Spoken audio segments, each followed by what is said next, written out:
Todos dizem que sou uma alma vinda do inferno, porque na minha cabeça cresce a flor do inferno. Não apenas isso, mas também consigo ver a vela da vida das outras pessoas. Eu me esforço ao máximo para tentar salvar cada ser humano cuja vida está chegando ao fim, mas todos me tratam como uma louca. Por isso tive que me mudar com minha avó para morar na floresta. Contudo, neste dia, ao voltar para casa, encontrei minha avó deitada na cama, à beira da morte. A vela de sua vida estava quase no fim. Ao tocá-la, vi a cena do acidente. Minha avó tinha preparado o jantar e me esperava em casa, quando de repente escorregou e caiu no chão. Não chore, minha querida. Foi só uma queda. Você vai ficar bem. Fiquei ao lado de uma pessoa agonizante na cidade e, como esperado, a morte apareceu. Quando entrei no quarto, a morte estava justamente recolhendo a alma daquela pessoa. Senhor da morte, a vida da minha avó está chegando ao fim. Por favor, não a leve. Estou disposta a compartilhar minha própria vida com ela. Isso é contra as regras. Eu lhe imploro. Sem querer, agarrei o cinturão de almas, e a alma recém-coletada escapou, retornando ao corpo que estava na cama. A postura da morte me deixou apavorada. Nesse momento, o velho na cama segurou a mão da morte. Estou disposto a ir com você, mas, por favor, me deixe realizar meu último desejo. De qualquer forma, não falta muito tempo. Que tal você o ajudar? Disse a morte para mim. Então, vou lhe dar uma semana. Eu não esperava que a morte pudesse ser tão gentil. No dia seguinte, preparei-me para pescar alguns peixes para comprar remédios para a vovó, mas escorreguei e quase caí. A morte apareceu e me segurou. Sua avó não vai aguentar. É melhor você ir vê-la. Não, vovó, aguente firme, porque você pode ajudar os outros, mas não pode atender ao meu pedido. Seu pedido viola as regras do inferno. Não posso ajudá-la. Além disso, sua avó já expressou seu último desejo. Acontece que, quando a morte chegou, minha avó já sabia que ia morrer. Seu último desejo era ver sua neta uma última vez. Quando a avó me viu, seu desejo foi realizado. Ela disse que esperava que eu vivesse bem nos dias que viriam. A vela da vida da minha avó se apagou completamente. Eu sei que ela partiu em paz. A partir de então, comecei a informar sobre a morte a cada pessoa cuja vela estava prestes a se apagar. Alguns me agradeciam, mas outros ficavam furiosos comigo. As pessoas cada vez mais me viam como uma portadora de desgraças. Então a morte me encontrou de repente. Não tenha ilusões, você não pode mudar o destino de ninguém. Eu só quero que eles partam em paz. Pare com isso, ou nem eu sei que tipo de punição você receberá. A morte partiu, mas nas profundezas da escuridão, uma sombra terrível apareceu, seguindo-me sem que eu percebesse. Um homem ferido quis que eu prolongasse sua vida, mas como eu não podia fazer isso, recusei. Zangado, o homem espalhou por toda parte que eu era uma bruxa que amaldiçoava as pessoas até a morte. Fui perseguida por uma multidão enfurecida, enquanto a morte observava de longe, indiferente. Eu me tranquei no meu quarto com medo de sair, mas a morte veio me procurar novamente. O que você fez com aquelas pessoas? O que você quer dizer com isso? A morte me disse que todas as pessoas com quem tive contato tiveram suas almas desaparecidas após a morte. Eu não sei.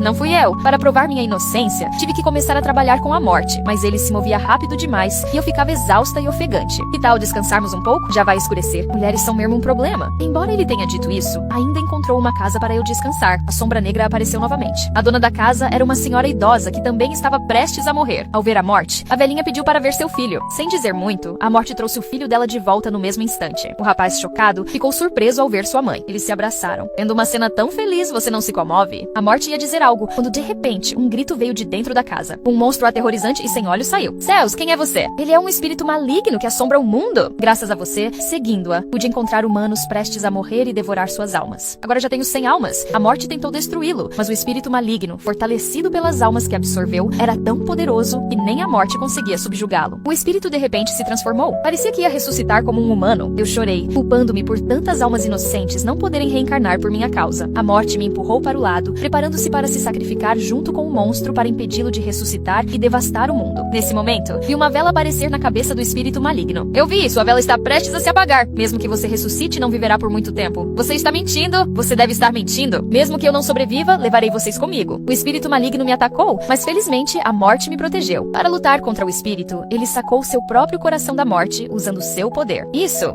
é um poder proibido. Você sofrerá as consequências. Maldito seja. O espírito se dissipou e as almas aprisionadas foram libertadas. Seu coração? Quais serão as consequências por tê-lo usado? Eu também não sei ao certo, mas eu sou a morte, não deve ser um grande problema. Sinto muito, tudo isso é por minha causa. Já acabou. O coração da morte se partiu. Quando voltei para a cidade, vi as almas retornando aos seus corpos para se despedirem de suas famílias. Fiquei muito feliz. Encontrei a morte novamente para confessar meus sentimentos, mas ele estava incrivelmente frio comigo. As almas me disseram que, até que o coração da morte seja consertado, ele não terá nenhuma emoção. Não tem problema, eu vou esperar por você. Meu grito atraiu a atenção de outras pessoas. Eu nunca me senti tão envergonhada em toda a minha vida, mas não importa. Eu vou continuar esperando por ele.